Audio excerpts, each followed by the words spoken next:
to pass this week in a divided and polarized chamber?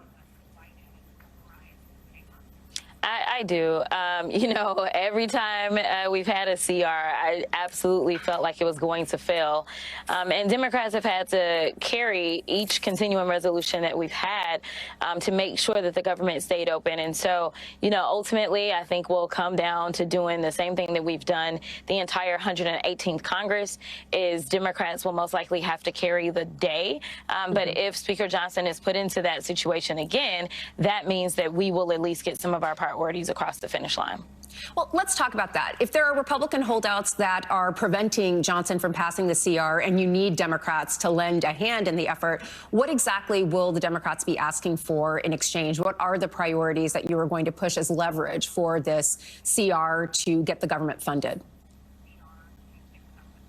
Yeah, so every time we get one of these CRs, there's always cuts, and the cuts tend to be around LGBTQIA issues or around abortion access issues for our federal employees, whether we're talking about our military or otherwise. And so making sure that we don't have what I would consider to be more so nothing burgers, those deal breakers for us, making sure that we are actually funding the government, focusing on that, and not doing kind of a bunch more of the kind of red meat issues. So we'll see what they decide to do. But typically we strip out those very wild things that they've been going after and allow for just kind of a clean CR.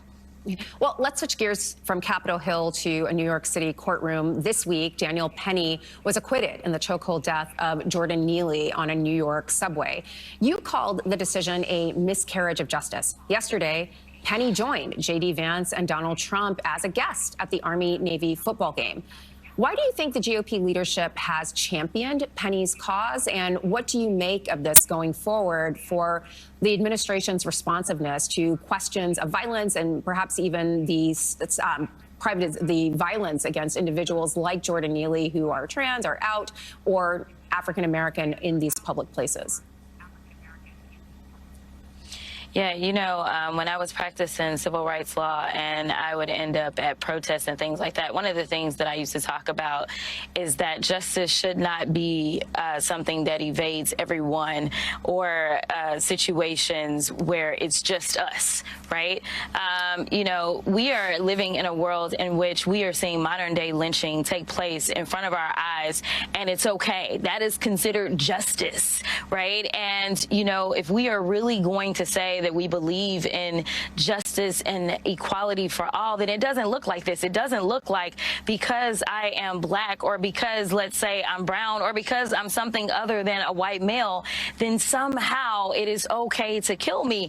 I have never seen that written into the current modern day statutes for any of our states. So why is it okay? Again, we are being dragged back to the 1950s where we're seeing these lynchings, and guess what? Somebody doesn't go to jail when it comes down to killing one of us. We know that this guy was not concerned about whether or not his life was at risk at all. We know that those that were watching were saying, hey, stop. He's under control. You're going to kill him. And he continued to go forward. We have some serious problems in this country, and I'm going to tell you that a lot of them surround race. And if we don't talk about it, then they are going to continue to fester.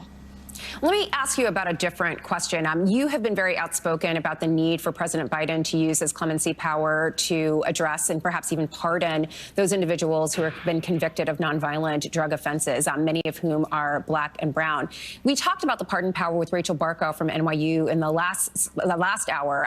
One of the things that she was weighing is whether or not the president might use the pardon power to preemptively pardon physicians who might be targeted by the incoming administration for violations of the Comstock Act. That's the long dormant 1873 Act that the new administration has said they will begin to enforce again as a means of affecting what is essentially a nationwide ban on abortion provision. Is that something that you will push with this administration as it exits?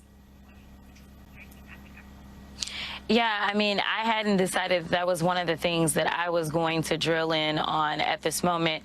The last time you and I talked about the fact that we are trying to push the president right now as it relates to the crack cocaine disparities and making sure that we bring about some equity on that because it's still an 18-to-1 disparity. Would I be supportive of this? Absolutely, especially since A.G. Paxton, the terrible attorney general down in my state, has already decided that he was going to sue a doctor in New York for sending abortion pills through the mail to a woman down in the state of Texas. And so I do think that this protection is needed. But I do think that it is important, again, to point out that we have an administration that doesn't want to move this country forward, but instead wants to take us back. The fact that they want to bring out another zombie law, we saw what happened in Arizona when that Supreme Court thought that that was a good idea. It did not work out at the polls for them. And so I am hoping that by the time we get to the midterms, people are reminded of why we kicked Trump out the first time. And they say, well, we may not be able to kick him out in these 2 years, but hopefully we can slow down this terrible agenda that is not one that is about pushing America to be America the great that we know. All right, that's Democratic Representative Jasmine Crockett of Texas. Thanks so much for joining us. Coming up, a group of Democrats is urging Biden to pardon at least one more person, an environmental lawyer they say was unfairly targeted by a prominent oil company. I'll talk to Congressman Jim McGovern of Massachusetts about those efforts. Plus, Amara Jones, the chair of the Transgender Law Center, will join me to discuss what the trans community is doing to protect itself ahead of the new Trump administration. That's up next.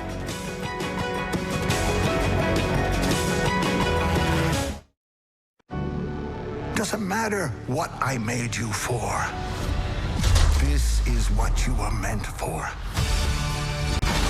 All that danger, all those moments of beauty, and even all those painful deaths. It's a new adventure just for you.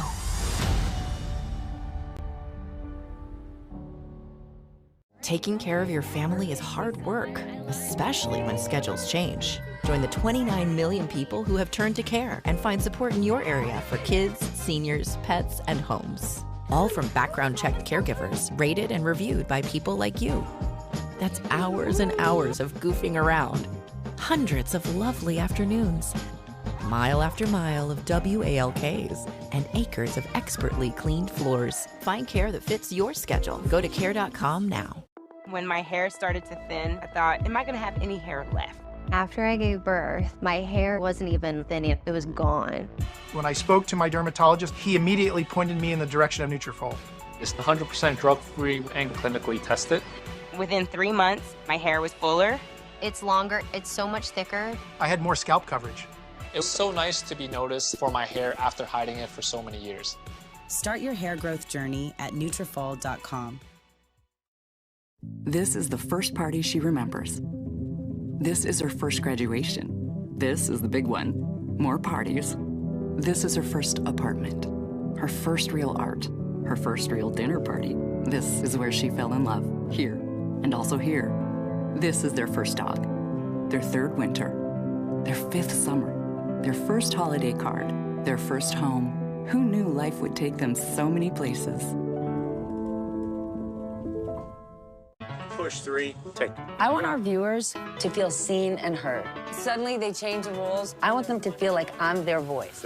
So what they are screaming at their television, why isn't the media talking about this? Why aren't they asking that? The migrant issue.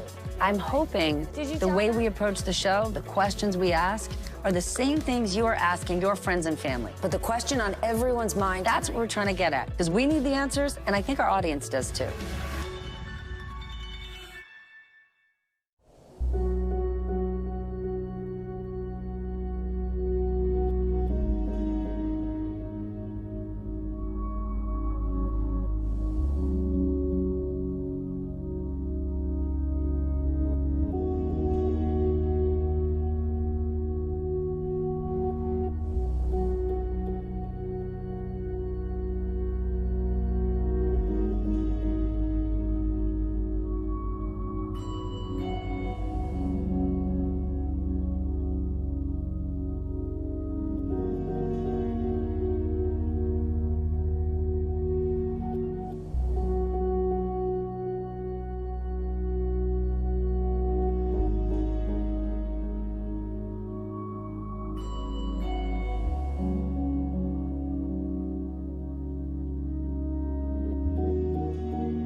Welcome back. Syrian schools reopened today for the first time since the Assad regime was overthrown. This is a promising sign of a return to normalcy in that embattled country.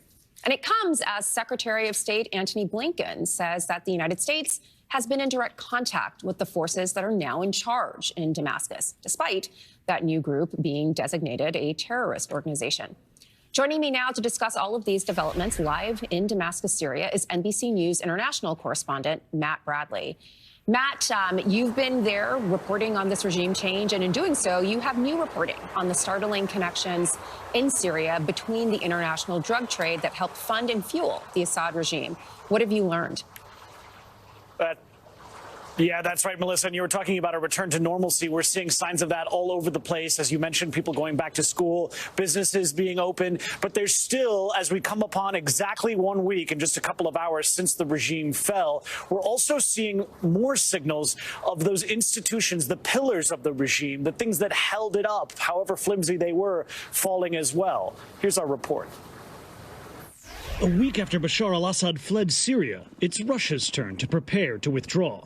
Satellite images showed Russian forces, the backbone of Assad's brutal dictatorship for nearly 10 years, packing up heavy weapons at two major bases near the country's west coast.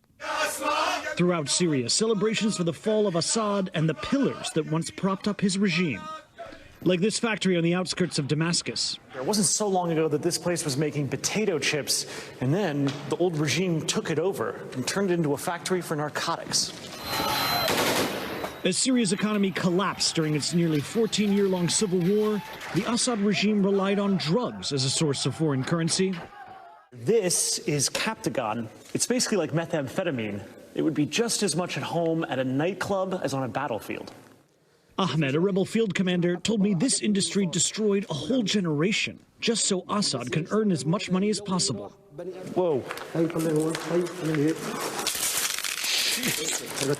All right, so he's saying all of this is ready for export. This is Captagon. It's hidden inside this, fake box to basically transport what looks like wires. But it's all drugs, fueling the Assad regime's narco state.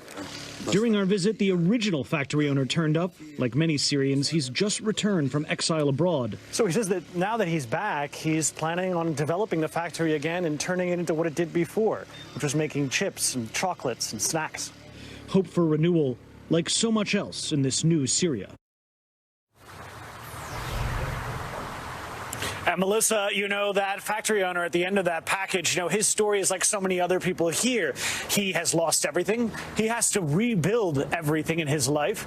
But he's still so optimistic and happy and ecstatic because this regime has left. And that is the reality here. Despite the devastation across this country, you're seeing smiles in the streets. It's really remarkable. Melissa? Thank you so much for that reporting. That was Matt Bradley from NBC News.